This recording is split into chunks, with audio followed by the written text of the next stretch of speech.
And we are back. What's up, ladies and gentlemen? What's up, Shane? How you doing, brother? How'd your week go? Pretty good? Man, good. Can't complain at all.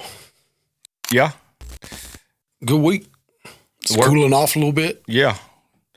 I've yet to turn on the heater on my truck, bro. I don't want to. Man, that's how much the heat will affect you like that in West Texas. Yeah, I agree. I'm the same way. I get in there in the morning. We've had a couple of mornings I got in the truck, it was 58, 59 degrees, and I just didn't want to turn it on. I just didn't turn the AC on for a little while. Columbus Day. First thing, I wake up, Shane, on Facebook, and I get on there. The first thing I see some person, F Columbus. Man, I unfriended him right there. That's crazy. That's what I did. It's my page. I don't want to see that crap. But the way I look at it, I say, and I'll say it now, God bless the colonizers, the conquistadors. God bless Christopher Columbus, regardless of what anybody says. It's a national holiday. I celebrate it. I recognize it. I don't do no Indigenous Day. Your thoughts on Columbus Day and just the flooding of people just upset with a guy that's been dead for centuries. Yeah, first let me say, in particular, with that Facebook post, whoever did that, they posted that in particular to cause a reaction, and I'm glad they got a reaction. But as far as that goes, it's like when we did the name change of Lee High School in Midland. The one thing I said, I remember the guy from your basin or whatever it is. He comes out of San Angelo, and when he was asking about that, I said, those people, the Robert E. Lees of the world and this and that, they have no power here. They're long since gone. They have no power. They have no influence. They're distant memories, So these issues, when people try to make those people issues in our day, they're just seeking to divide people. They sow seeds of division. That's all they're doing. And because whether we picked out Robert E. Lee, Columbus, Abraham Lincoln, whoever, there's going to be somebody somewhere that has a reason to hate him, that knows something bad that he did or something he should have done differently, because those men were just like us. They weren't saints. They weren't perfect. Generally, to be the types of men they were and accomplish the things they accomplished, they had to be more highly functioning than the average man. And I would say another thing about them would be that they operated in good faith, doing what satisfied their conscience in the times that they were in, based on the norms that they lived in. And with Columbus in particular, I would say this. I mean, I think it's pretty much historically known or widely accepted that Columbus was not the first sailor from Europe to come to North America. But what Columbus did that definitely should be celebrated, when he came over here, he took back evidence to the King of Spain and to the other monarchs in Europe that there was a place over here big enough with enough resources that were worth investing in. And the one thing that those people that make that comment, screw Columbus or whatever, what they don't ever realize, were there already cultures here with natives and indigenous people and all that? Absolutely there were. And there were things to admire about them, and some of them there were things that were horrible. Mm-hmm. But once he went over there and showed them that this was a place worth investing in, you can throw 1,000 stones at this house called America. But the one thing that you can never refute is that the country that was developed here based on biblical Christian principles, the freedom and the Constitution that were laid down at our foundation has resulted in more people from more backgrounds, more nationalities, more ethnicities being blessed beyond measure. We are more highly blessed and have been for a long time than people in the other parts of the world can even imagine today. And that's worth celebrating. So basically, the good outweighs the bad. Oh, absolutely. That's what I say. I'm just glad they brought the King James Bible. They conquered the land. Hey, they won fair and square. It's like when they talk about Mexico and Texas and the United States. Hey, Texas we won in the end. The United States, we got placed into the country. You know, the way we got in there. You win. You lose. You win. You win some, lose some, whatever. But the point about Columbus, I'll just say this: I see people posting stuff out of negative, out of ignorance, and they tell me, go do some research. I'm not gonna do no research. To be honest, if I want to read a book later on, maybe I will. But there's so much misinfo, especially with history. Shane, I don't know who to trust. Right. And then what if the author's left-leaning, right-leaning? I don't know. Right. So me going down that rabbit hole and trying to figure out more about Columbus, I don't know if I'm up to do it. Now, I love to read, and I love history, so I may one day. But them telling me, go do your own research, no. I'll do it when I want. But I honestly think things like, in subjects like Columbus, there's going to be some kind of a bias or a slant with any info out there. And I'm not saying I'm a lazy investigator, but I don't want to investigate Columbus right now, and I'm just going to celebrate the day. Yeah, not everybody has the time to invest. I mean, how many things you got to do? You need to do things for your wife, for your children, for your business, for your home. I would just tell you, I have a simple way of judging these types of things. So there's, in our foundational documents that I know of, there's 2 mentions of the word pursuit that stick out to me. And one is that we're guaranteed as individuals the pursuit of happiness. The other one is that this foundation was laid in the pursuit, us as a collective, a nation, in the pursuit of a more perfect union. So when they founded it, they already knew. They knew what they were living in, and they already knew that some of them wanted to abolish slavery then. Some of them wanted to change this and do this and all of these things, but they knew it would take time. That if you tried to get everything perfect at that time, it would never come together. And that's why they left with that phrase, in the pursuit of a more perfect union. And when your heart can tell you, whether it's about Columbus or just America as a nation, it's hard to understand how people playing on iPads, drinking Starbucks, can't understand that because of all that followed the investment in America from Columbus onward. That's why AIDS medications are available in Africa today. That's why malaria medications are available all over the world. There would literally probably be half the world population that we currently have if it weren't for medicines and technologies developed here in America. And we can trace that back to Columbus. So happy Columbus Day, everybody. And great take on that, Shane. Let's go to basically, I don't really want to hit some nationwide politics or, man, there's a lot to talk about. Let's go into the local stuff. Brian Stubs. What do you know about this gentleman running? Man, so when you look and see, it's, I think very rarely do people get to make more than a first impression, in particular when they're running for office and whatnot. And I for one, would like those impressions to always be, in person. I know that can't always happen when somebody has a town hall or meeting or whatever. Everybody can't make it. I wasn't fortunate enough to be able to see any of those this year. But you can look at somebody's track record. If you can't see them in person and get a good first impression, currently, what you can always do is go back and look at their track record. And when I look at a guy's track record, that, he's a business owner, supports the oil and gas industry, loves this community, invests in this community. He's grown his business tremendously. And to me, when I look at somebody as a leader, if you don't love this state and you don't love this country, why would you want to be in a leadership position? There can only be one reason, and that would be to destroy it from within, to make it weaker than it is.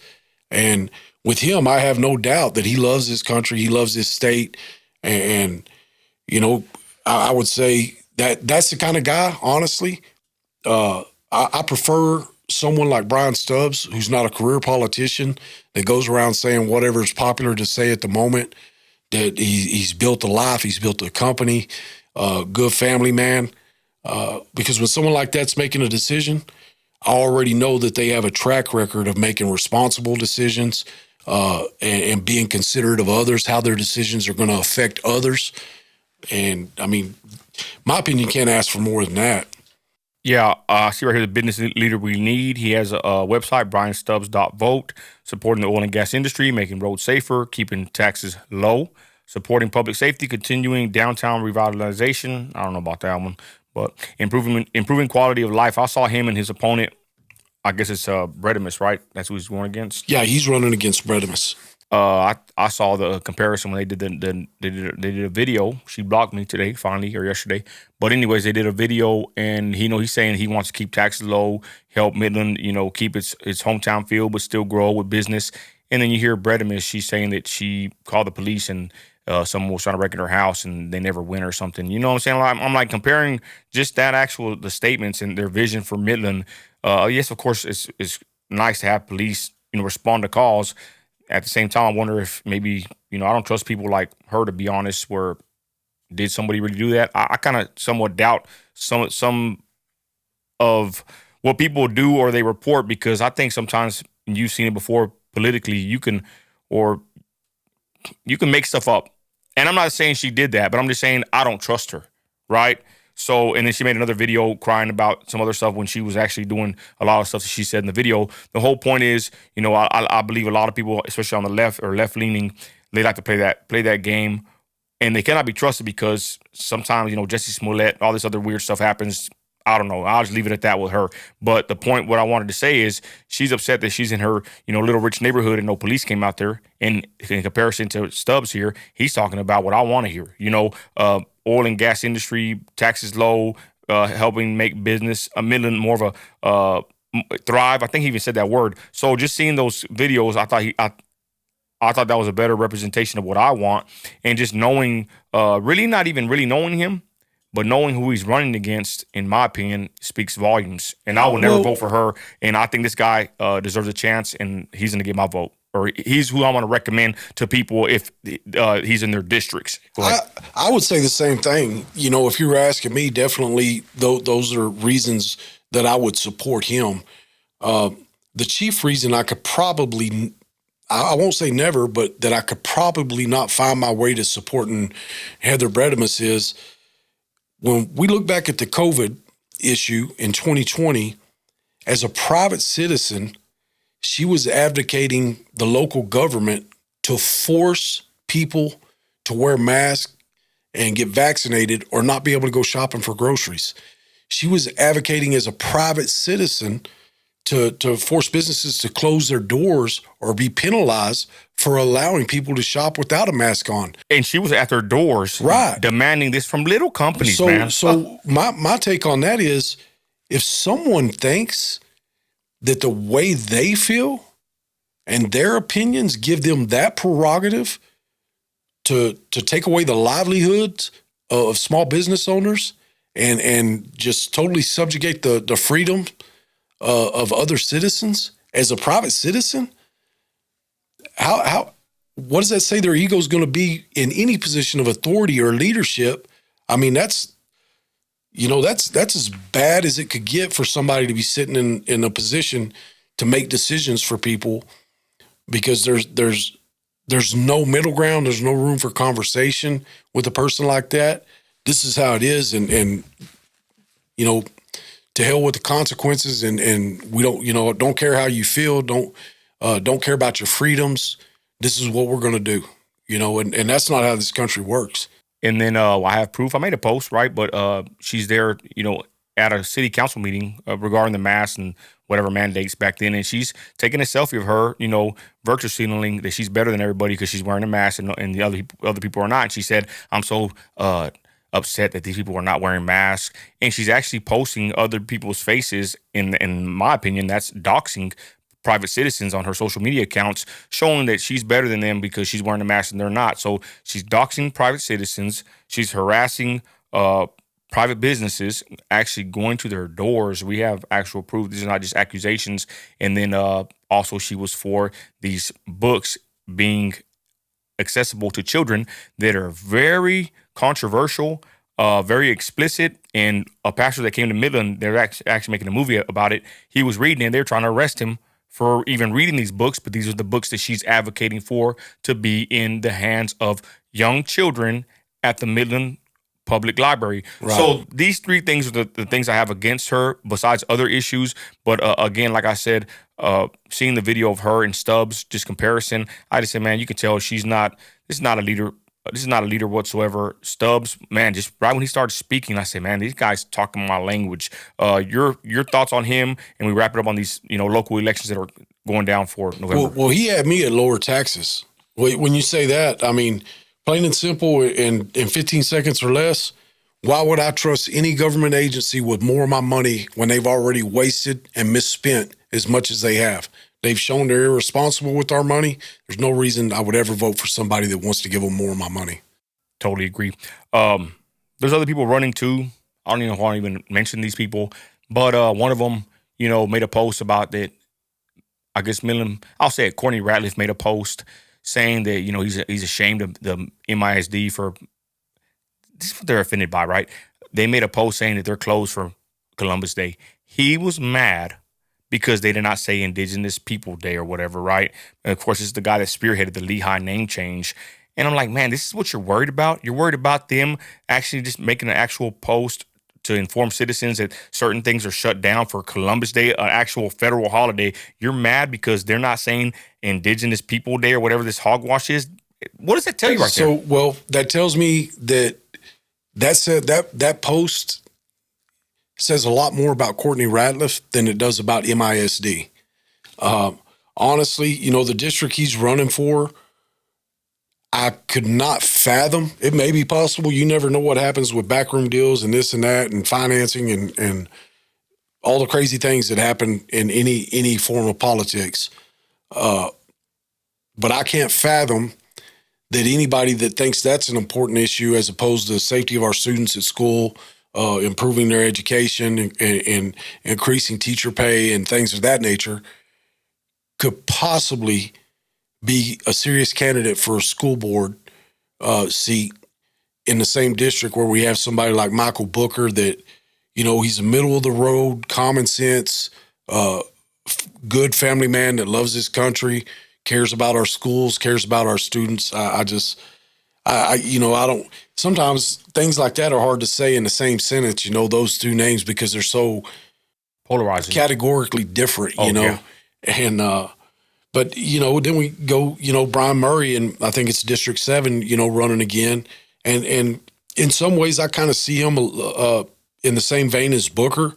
He's not a loud guy that stands up and make a mess, but I think he has been, for the most part, a voice of reason and, middle of the road of, this, are we getting distracted by things that are really not in our mission statement as a school board? Okay. And we want to do more on these candidates as we continue along, but I just know that's the things that kind of popped up in my mind because I've seen these as of late kind of somewhat not go viral, but pop up on my radar. Bredemus made a video crying and saying that she's being attacked for her looks and all this other stuff. And I'm like, man, a lot of stuff that you're saying, you actually have done it yourself. You're actually a bully yourself. And she made a video. She blocked me, and it was posted last night. But, we just got to keep pressing on and stating what we believe. It's free speech. It's a free country. And if you get involved in politics, this is what happens. I'm somewhat involved in politics, man. I get threats of violence. I get threats to take me out all the time. And that's just what you got to sign up for when you're on social media or you take a stand. You got to have thick skin. So, Heather, get some thick skin about yourself. All right, so let's go to this. Unless you want to touch anything about the local issues in Midland, we're talking about this Biden with the improper payments. Yeah, the improper payments, man. Let's move on to that. I thought that was pretty crazy when you get to the number $1 trillion. We have misspent with improper payments a record $1 trillion. And that's across all agencies of the federal government. So Bureau of Prisons, Department of Education, Department of Energy, military, Social Security.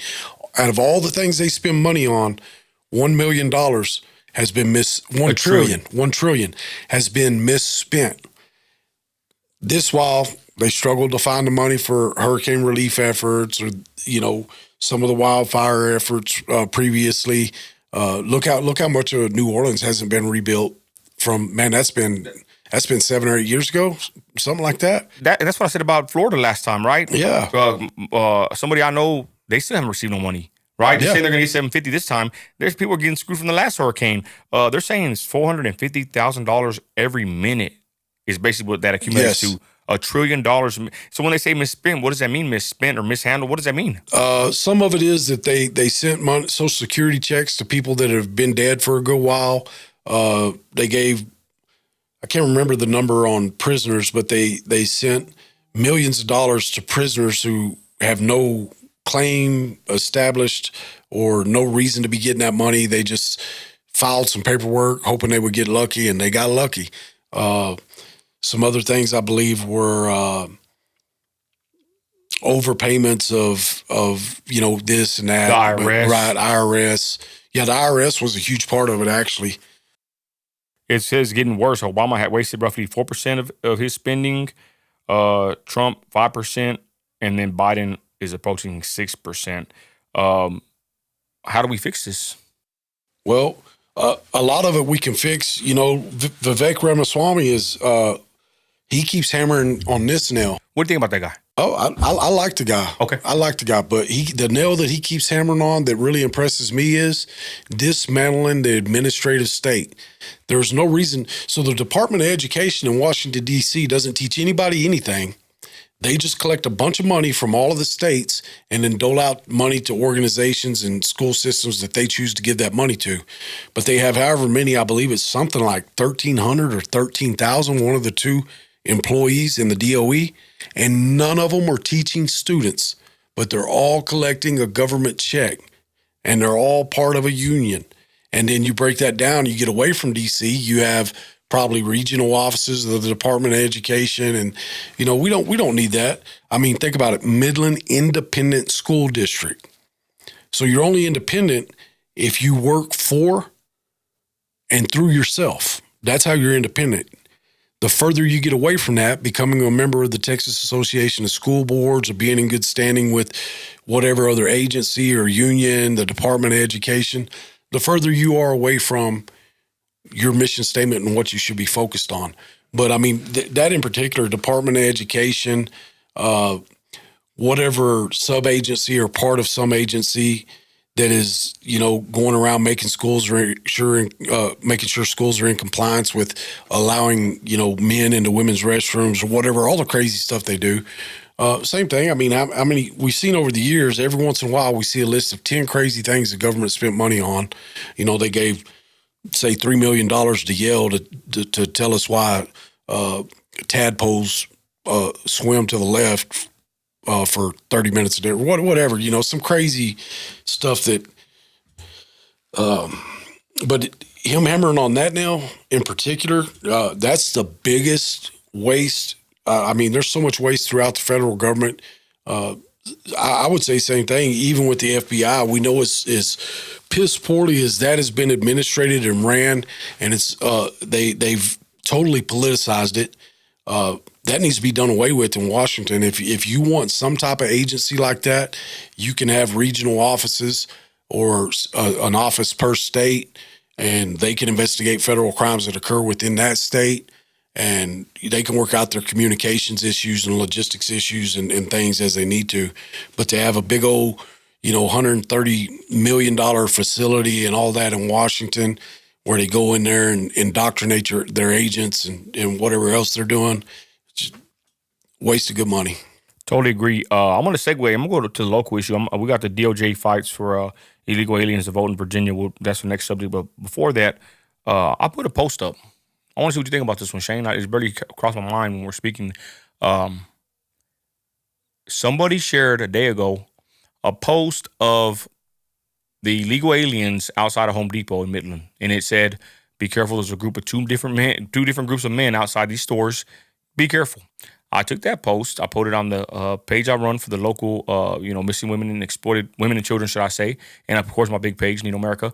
And of course the Trumpers, conservatives, we're more, man, what's going on here? We got problems.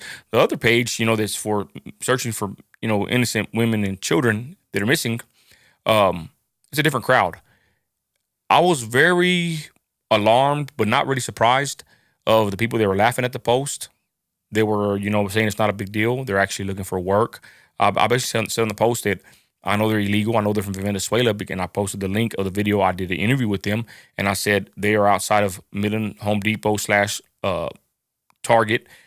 The Midland Police Department, I spoke to them. They're not going to do nothing. They told me they're not breaking no laws, which they broke the law of the land. So MPD told me personally on the phone they're not going to do nothing about it.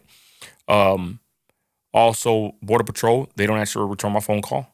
The office here, where I don't know where I call to, but they don't return my call. So basically, we're on our own with these illegal aliens that have flooded Midland and Odessa. But again, I posted all these facts on the post, and many people are saying the same thing, Shane. They're just here for work. Okay, and I just got to have a rebuttal real quick, and I'll say, how do we know that they're just here for work?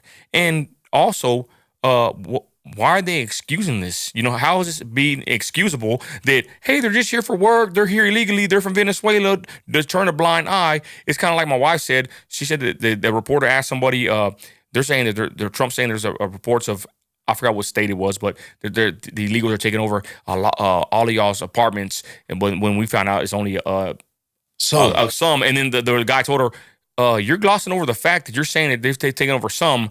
That's alarming in itself. These people are so blind to the fact, right, that there's a big problem, but they just say, hey, well, it's not as big as Trump said, right?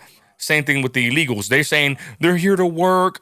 What are your thoughts on that, Shane? Hold on. Before I pass it to you, I'm going to say this. The one biggest issue I had, and I said it before on the podcast, I'm going to say it right now, when I'm out there, I watch everything. My wife, my daughter, they know how I'm an independent journalist, Shane. I know you're the same way as far as you're a man watching your family's, back, right? My wife gets in the car. I get in the car last. If I'm not opening the door for my wife, she gets in the car and I'm looking around. She gets in. I get in last and she gets in before me and my family because I'm looking at, you know what I'm saying? I'm not going to be the last one to get in the car and then something happens to my wife or the first one. My bad. The point is I'm watching everything. So when I'm in the parking lot, and my wife goes to Target a lot. Her and my daughter, they love to go there. Like a lot of women and young girls, they go together, mother and daughter. My problem is I seen a woman leaving Target. She goes to that group. She's a part of that group. You can tell by looking at them. I don't care what they say, judging, whatever. I can just tell. She goes and she's a part of that group. So that tells me they're in that store shopping amongst our families.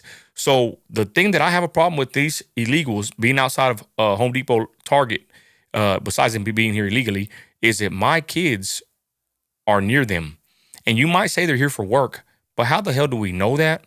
And how do we know who the hell they are? We don't. Their backgrounds, they could have some kind of charges, history, whatever. But the sad fact is, these grown men are around our women, and I have a problem with that. When I went to go interview them, my wife was going to hold the phone, and I kid you not, I said, nah, babe, stay in the car. I could feel it in the air.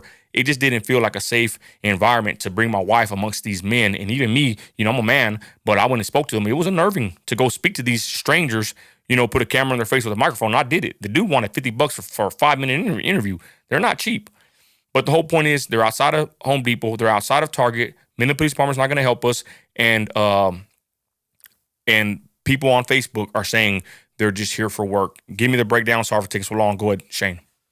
The first thing I would contrast that with, since what got it all started was the post of the gentleman standing around outside, Home Depot. And somebody else made a post. Right. And I actually saw a post the other day where, in perfect contrast, an American citizen was sitting on a bench by a highway on the coast in Florida watching the sunrise. And somebody called the police and said, there's a guy sitting on the bench over here. And people don't usually sit on those benches early in the morning. I don't know if he's on vacation, first day off or whatever, but so they called the police and said, hey, there's a guy sitting on a bench over here. That's not normal. So the police approached the man, an American citizen. Hey, what you doing? Whatever. Can I get your license? He's like, why are y'all bothering me? I'm watching the sunrise or sunset, whatever it is. Not breaking the law. Right. Well, we got a call. But you know what you got told when you made a call. They ain't gonna do nothing. They went over there to find out why an American citizen was sitting on the bench watching the sunset. So next time, should I just call and say, I got some white guys out here, yeah. Right? Maybe I should do that one. I don't know. No, I wouldn't do that. That could be a false police report. Yeah, you're right. Well, I don't know. I don't know. Yeah, you're right. Good point. But it just struck me that I just saw that post the other day, and then, we're talking about this, and I get those people, they get on there and reply and say, hey, they're just here to work and they're just looking for, the general concept that most of these people that come are looking for a better life, right? I would agree if you say most of them, that is why they're coming here for. But we know beyond a shadow of a doubt that there's a significant percentage of them that have been convicted of either murder, assault, or were waiting to go to court on charges of that nature. Yeah, they're here illegally, and we know this. So let's just say whatever the percentage of violent criminals in America is, right? Let's just say that's 3% of the population are violent criminals in America. So we can safely assume, just doing the math, that 3% of all the people that came across the border are violent criminals or had the potential to be violent criminals. So that in and of itself, which that's not a failure of the Midland Police Department that they're here, right?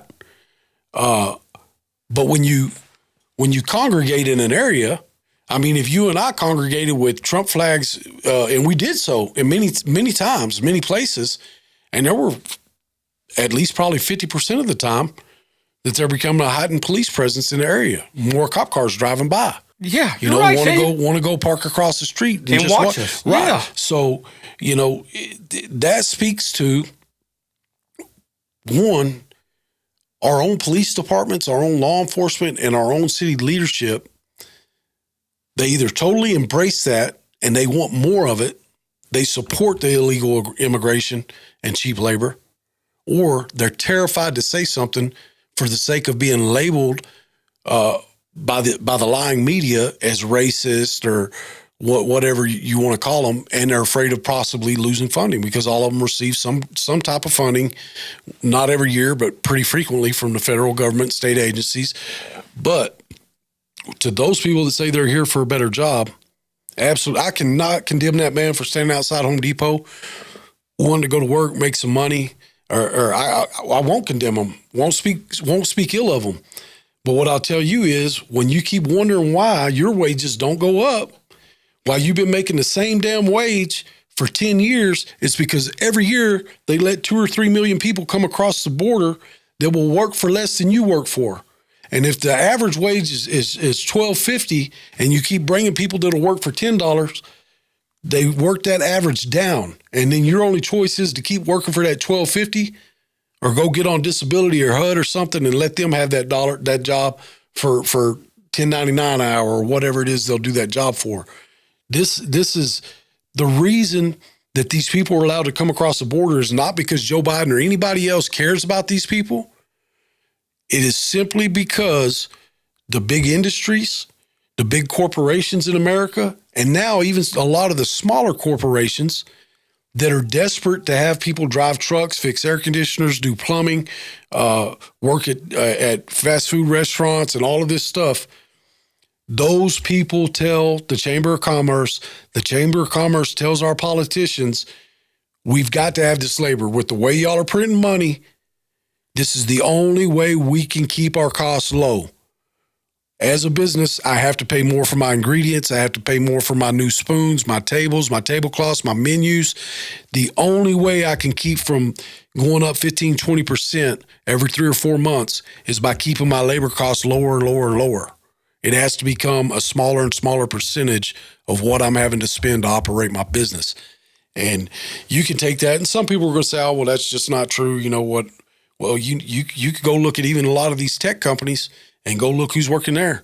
A lot of people that have overstayed visas and come over from India, Asian countries, and they come over here as engineers, overstay their visas, and that's why they let them come. Same thing, doing favors for their people in big tech. So, Shane, if you were to just give a simple, quick answer to people that say that leave them alone, they're just here for to make some money, what would you tell them? I'll tell them I will be perfectly willing to leave them alone if you will join us in tarring and feathering these politicians that allow that border to stay open and allow our children to have to compete with people that have contributed nothing to this society, don't care nothing about our country, don't respect anybody's freedoms. They're here solely for their own personal gain. When we're raising citizens to respect your right to freedom of speech, your right to bear arms, to hopefully not be penalized and taxed beyond what you can bear by this government, and when you're willing to join me in putting an end to the craziness, then that's perfectly reasonable to me. But until then, make no sense what you're saying. Yeah, I'm gonna keep posting. I don't care what they say. It's just a sad fact that I had to see that, and I'm just in this segment with this. I find it highly disrespectful that they come into my country, regardless if they're trying to get a better life or whatever. They broke the law of the land. I pay taxes. If I break any law, tax code, they're going to send me to prison, right? Absolutely. If I'm speeding, they done pulled us over many times, or not many times, but sometimes my wife is in a rush to go to school. Back in the day, I forgot what she was doing early in the morning, and they pulled my wife over, and they really harassed my wife. She's like, damn, who y'all looking for? I kind of think they were looking for me. I'm not sure, but they were very aggressive. 2 times that my wife has dealt with law enforcement in the last couple of years, right? And but the point is, it pisses me off that they come into my land. It pisses me off more that the politicians allow it and even use this to kind of keep us separated, or use this whole situation for, to as a pawn, I guess, in their political landscape. But the thing is, how do we value our country, Shane, and people watching? How do we value it if we don't value our borders or the people that come across them borders, especially if they come here illegally? It makes me mad. It chaps my hide. So I would say that generally starts with dividing the population into 2 schools of thought. Those that believe we have to secure and protect our border and our workforce, and those people that don't. And most of those people that don't, some of them may not be communists or socialists, and they may, I know the way I grew up, my sympathy was not for the Bill Gates of the world. I didn't give a damn about Bill Gates. I gave a damn about the people with me that was, eating lunch at the boys club, or going to school early in the morning and getting dropped off up there or whatever, or playing basketball till school started. But I would tell you, they divide it like this, and what you're left with in that pool of people that believes we ought to leave these borders open, they have no fundamental understanding that you cannot maintain a culture unless the people are schooled in that culture. And I'm not talking about, little subcultures or any of that. I'm saying the fact that we're a constitutional republic. These are the things that we believe. These are the rights that we understand are our rights. The rest of the world doesn't know anything about that. They don't care anything about that. This is a unique place. It's never happened before. If we're not careful, it's never going to happen again. But when you take that side and say that we don't need to secure that border and we don't need to protect our workforce from the ravages of cheap labor, you're hurting our low-income earners and our middle class the most. Because people that come across the border, they're not competing with doctors for jobs. The U.S. government will fly doctors from Cambodia or Brazil or wherever. They'll fly them in here. They'll give them visas. They'll give them all kinds of incentives to come over here and be doctors. These people we're competing with are kids in high school and graduating high school that are working at McDonald's, working at Taco Bell. They're competing with our relatives that work at Walmart or work in a tire shop, at an oil change place, the guy that's just getting on as a welder's helper. This is who they're competing with. They're actually competing with the middle class and the under middle class of America. The people that are, and it's ridiculous that you would make the argument that if this position pays $17.50 an hour, you wouldn't want your son or your neighbor to be able to get that $7.15 an hour, that you would be just as okay with him not being able to get that job because Walmart found somebody that just come across the border 2 weeks ago who will do it for $13 an hour. Because the only person you're helping is you're helping Walmart. And Walmart don't need no help. Walmart's doing all right. Man, great point, Shane. It's sickening and sad to see. And I post it and I see the reactions and I'm just dumbfounded. Well, real quick, before we take off that subject, let me remind everybody this. We talk about that border a lot because that's where most people come from, where they enter illegally at. But on that northern border, it happens too. and these overstayed visas and all of this type of stuff, people that come in on merchant ships and all that, sometimes get off the ships. There are a lot of people from a lot of places, Eastern Bloc countries in Europe, Southeast Asia, China, the Middle East, Africa, South America. This is not a problem with a specific set of people anywhere. This is a problem of our government being willing to let anybody who will come work for cheap come replace Americans in the workforce. It's a problem. That is a problem. That's what I wanted to say. I kind of fell off track, but not only are they taking jobs, like you said, I mean, that's a good way to put it. Would you like your son to get passed over for an illegal, right? You say you let them come here and work. Would you like your kids to get passed over for them? That's a great point, but I'm going to say this. They're also taking money, well, I would say money in a way, but they're taking basic necessities from places like the West Texas Food Bank. Now, there's no secret. I'm going to say it. God bless Brother Steve Marlowe, right? I like him. I took the video down due to him getting in some, not really hot water, but something happened there. And really, I shouldn't have took it down.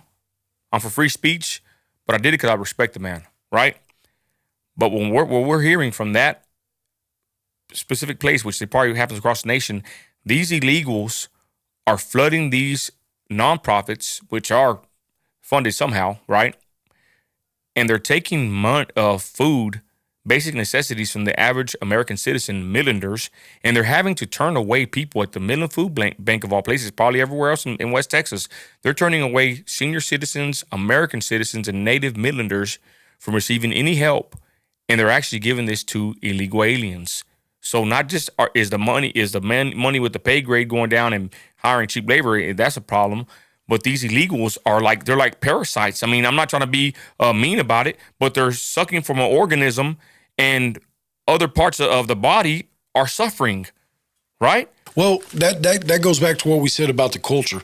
So American culture is, when I can, I want to help my fellow Americans. If I can give something to the food bank or the Red Cross or whatever, and I know that that's going to go help people that need the help, then that makes me feel better. That's something that I think is important, okay? And when you talk about the culture, those people that came here, they're not a part of that culture. You know, I spoke about this before. I would not go down to the food bank. Would it be nice to receive $300 or $400 worth of groceries? Absolutely. A month. Absolutely. That's $200 or $300 of my own that I could keep in my pocket, right? I'm not going to do that because I know that somebody needs it more than I do. These people don't care about that. They don't care. If they're going to serve 100 people and 100 Venezuelans can get there first, they don't care that it might be 25 single moms and 75 elderly people that don't get any groceries for the next 2 weeks. They don't care about that. And, you know, I would just tell you this also, we cannot do this alone. And what I mean by that is conservatives, I won't call them Republicans. To me, that's a distasteful word because of the people that still have control of the Republican Party right now. When I see the way that they fight Trump and that they backstab the man every time they can. So when I say we, you and I, the working man, we can't do this alone. We need the people that are going to be coming into the workforce. We need the students that think they have all these things to be worried about, that they've been convinced are issues that are of the utmost importance to them. Their future ability to find a spouse and raise children in a financially stable household, that should be their chief concern. And you know, we can't do it without y'all. We can't do it. Same thing, you know, you may be upset. You may, you know, whatever your politics are or whatever, these things affect us all and they either injure us all or they benefit us all. And what we're seeing a lot, in particular with this presidential election, we're seeing so many people that used to consider themselves Democrats, liberals, or whatever that they considered themselves, coming and saying, man, I just can't keep voting for a party that doesn't care about fixing the water in Flint, Michigan, but they got $200 billion to send Ukraine and $8 billion to send Israel. I just can't keep supporting a party that'll leave that border open. And we see every 10 days at least, some illegal kills, sometimes kills in essays, a young woman at a college or in a college town, or the little girl in Houston, 12, 13 years old. I mean, you know, these guys, you cannot continue to put your personal feelings and your own I'll tell you that, even your own self-interest, the security of this nation is going to have to come first, so there's not going to be one. Good point. And not just that, man. They're taking over apartment complexes. I mean, just one's too many, Shane. And they're terrorizing the citizens, right? The worst part. All right, so let's segue into the DOJ fights for illegal aliens to vote in Virginia. Now, I don't know how YouTube is on this, right? Because this is the primary platform for this. People have a theory, and I'm going to say it like this, and y'all catch my drift. A certain amount of illegals are going to different counties. I find that odd. Is that a plot? I don't know, but it's very alarming. What's the point with Virginia here? Well, let me say that plot or conspiracy, whatever you want to call it, these people can track how many gallons of gas were sold in Midland County day to day and month to month. So they know exactly how many registered voters of each party and every bent is in every jurisdiction in every state. So there's definitely a coordinated effort and mission to put more refugees and allow more illegals into communities that are close being flipped from conservative to Democrat. And when we speak of this, what they're doing in Virginia in particular, so we've heard all year, every time that the conservatives talk about passing a federal law to prohibit states from letting illegals and non-citizens vote, the National Democrats say, oh, it's already against the law for them to vote. We don't need to pass a law for that. Well, in this particular instance, the state of Virginia just took off some hundreds of thousands of people off the voter rolls for being non-citizens. The federal government, under the Biden-Harris regime, is now suing the state of Virginia over taking these people off the voter rolls, and they're trying to pretend it's over a technicality because there is a technical part of some election law that you cannot change voter rolls or remove people 90 days or closer to the election. It has to be before that. And that was to prevent people, let's say, in Midland, if we said, well, we know these 500 people are going to vote for Gary Painter, so if we take them off and we think we're going to lose by 200 and we take 500 off, now we're a winner. So we take them off, they don't get to vote, we win. It was to prevent that kind of corruption. This is not corruption. This is plain and simple. They verified that these people are not citizens and therefore not eligible to vote, so they removed them for the rolls. Democrats are upset because they're counting on those votes. Wow. And they're not just counting on them in Virginia. They're counting on them in a lot of places. You know, it's pretty damn pathetic that what they told us all year long we don't have to worry about, they're now suing to make sure we have to deal with it, you know. What's up with West Virginia? You got another post you sent me that says lawmakers propose legislation to prevent state from recognizing winner in U.S. election if GOP candidate is deleted, seriously injured in deletion attempt, jailed, or barred from the ballot.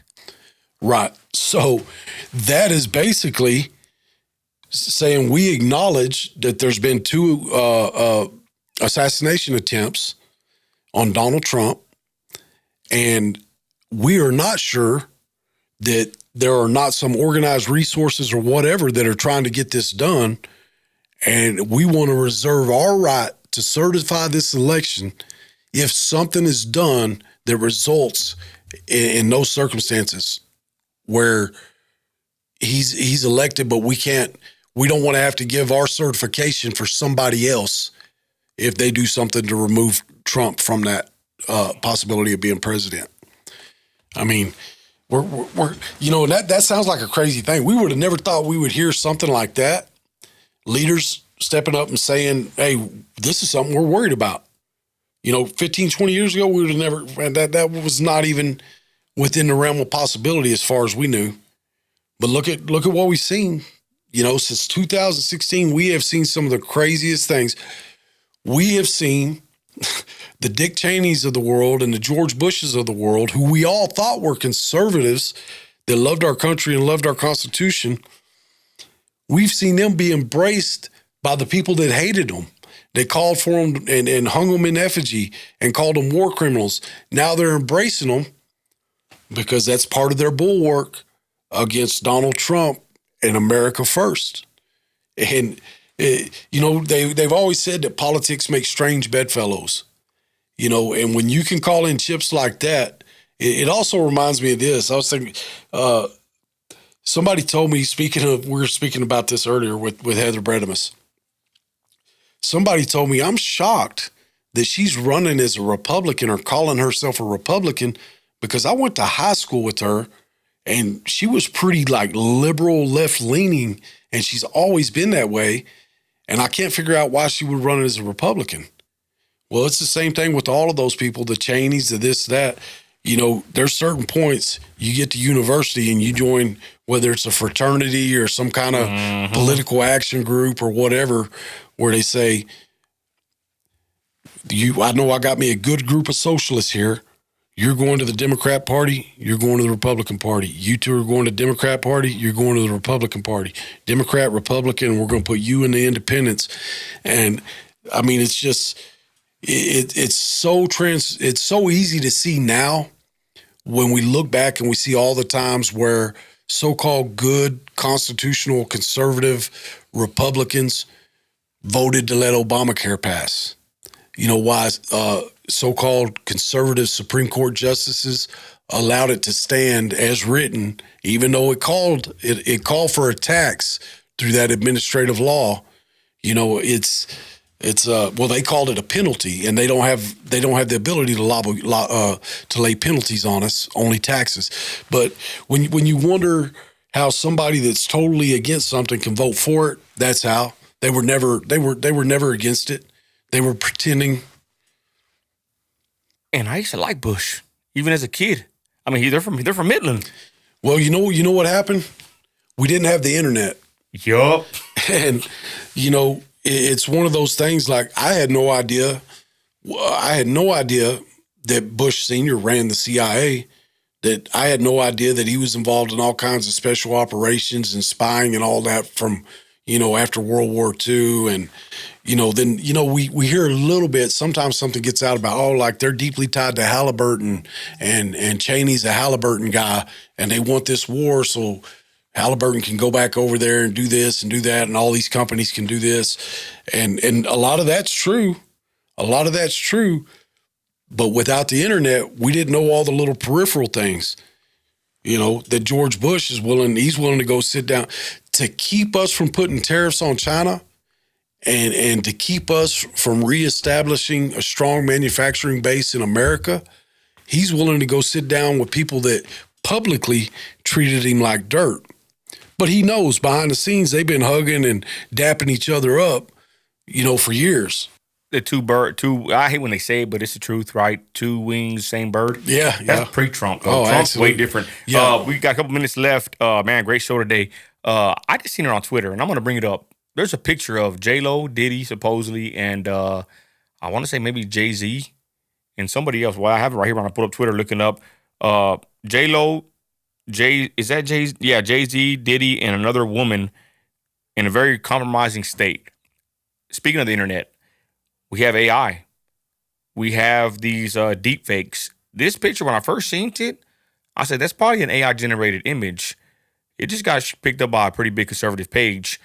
I'm not saying it's an actual image of these people. It's a very bad image. I seen it one the other day with, who was it? Another prominent figure with Diddy. Man, I forgot. It's slipping my tongue. But that one came out a couple days ago. That one looked more AI. This one, this black and white, it looks like it could be somewhat true. But this is what I want to say. The lines have been blurred now, Shane. They're getting so good with this AI stuff that it's intentional. Well, before I pass to you, I just want to say, I seen this picture, and at first I said, man, that has to be AI. But now that I see people getting steam, I'm starting to wonder: is there validity to this picture being real? But again, my whole point is this stuff is just the lines are being blurred. Shane, your thoughts on this stuff? So they're being blurred intentionally, and the way that I will prove my case on that. 15 years ago, we were told that AI and all of this was 25, 30 years away. Hey, when that day gets here, it's going to be crazy what they can do. There has been a mad dash since Trump came on the scene. And I'm going to tell you why I believe they started investing so much in AI. They wanted to be able to make a case when a lot of these things came. They knew these were coming down the pipe. These things have been going on for years, and they've known about them. They got archives of videos and conversations and all kinds of stuff. They knew this stuff was eventually going to get out, chiefly because they knew they lost control of the internet. Okay? So the mad dash for AI was, we need to blow people's minds with this AI, and we need to do it quickly so that we can use AI as a defense, and we can deny these things. Oh, no, that's an AI-generated video. That was created. They've spliced that. They've done this, which they've been doing some crooked splicing editing for a long time. But I believe that was a big part of that push, is so they could use that to cast doubt on the validity of some of the things that they've done. Like we said about the last episode, we talked about like they mock us with these movies and all this, right? They kind of know. What do you think about that picture, Shane? Do you think that looks pretty? I mean, I first thought it looked like AI. Now I see big pages sharing it. What do you think about that picture?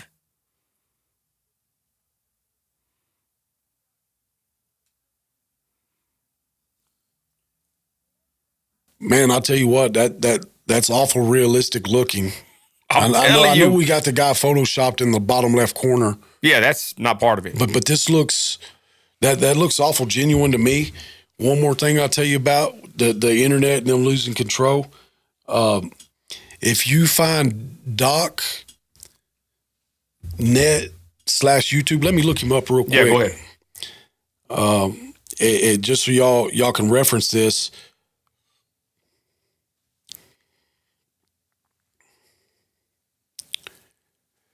On Twitter, his handle is Black Insurrectionist at DocNet YouTube. Okay. So this gentleman for about 24 hours now has been posting information. Started last month. He got information from a student when Tim Walz was still coaching and teaching at a school. Okay, watch your words. I know where you're going with this. Right. But this student alleges this has contacted this gentleman that's into rescuing human trafficking victims, and the student alleges that Tim Walz and his wife had told him, "Hey, we're going to take you to a concert," and he alleges that when it came time to go to the concert, the wife did not go. It was just Tim Walz. And he alleges that Tim Walz was giving him alcohol, touching him inappropriately, and that he became disoriented, like he didn't know if it was from alcohol or something else. The Diddy juice. He alleges that a lot of crazy things went on, and that there was a 6-0 vote to fire Tim Walz from that school district. Not that he resigned, that he was fired, and they agreed to withhold it because he said, well, just let me resign. That's what this guy's alleging, and he's saying that it was an ongoing situation, that Tim Walz basically groomed him, is what he's alleging, and SA'd him, took advantage of him as a 14, 15-year-old kid, and it lasted at least a couple of months. And I've read actual emails and things that have been sent to the guy and this and that, but definitely worth some keeping an eye on, especially with the strange proclivities that we've already seen from Tim Walz. We've already seen that the guy lies about a lot. And just a heads up that we need to all be paying attention to that. I'm glad you brought that up because they're posting on my page, and I'm glad you broke it down with a quick summary. I'm going to say this about him. I somewhat believe that story. I'm a judge of character. And the Lord Jesus Christ said to judge righteous judgment. Yeah. Okay? And this means use everything you know, your willpower, your brain, your heart, everything, and make correct judgment, right? And, of course, the Word of God. And I'm going to tell you right now, when I see Tim Walz, that guy looks very creepy, and I'll leave it like that on YouTube. I wouldn't trust that guy around my dogs or my children. Yeah, I don't think I would either. And I wouldn't trust no man. I wouldn't trust no man. But it's the same thing. It's the same thing. I think when I look at that guy, I get a vibe. You want to talk about a vibe of there's nothing genuine here. And I won't call it wolf in sheep's wolf in sheep's clothing, because it's something akin more to a snake to me. I mean, he just, like you said, creepy's that's a good choice of words. I would even say one word: pervert.